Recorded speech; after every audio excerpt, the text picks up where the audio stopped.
I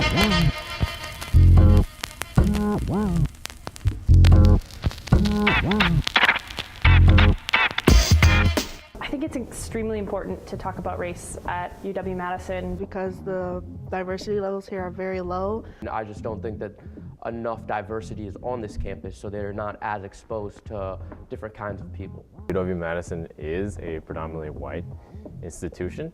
It's a primarily white institution. This is a PWI, predominantly white institution. Coming here was culture shock because of how many white people were here. It was a huge culture shock because I come from a very heavily African American community. I have a lot of anxieties when I first came here, to just being within the crowd that I'm not used to, speaking a language that is not my native language. I think it's very important to educate students coming to this university who have not been in settings where everyone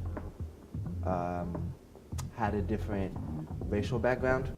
They are not welcoming people because not because they don't want to, it's because they've never had the chance to really encounter people who's from different culture. A lot of students in Wisconsin and in the Midwest are only exposed to students of the same race as them, and don't have a lot of opportunities to interact with students of other races.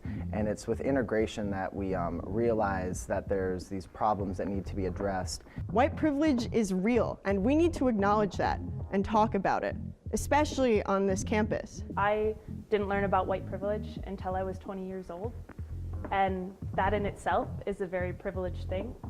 White people are just simply in society better off, treated better, viewed better. And I think it's important, if we are to tote the Wisconsin idea, this idea that whatever we learn in the classroom is applicable to the outside world. It is what our theory is into practice, is to have conversations about what it means to be white at a PWI. What does it mean to be white in 21st century America? It's hard for other people who are not minorities to understand.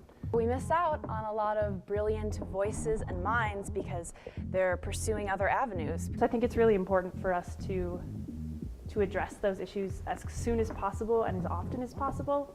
I don't think you can have a truly intellectual, well-rounded discussion without their voices being heard.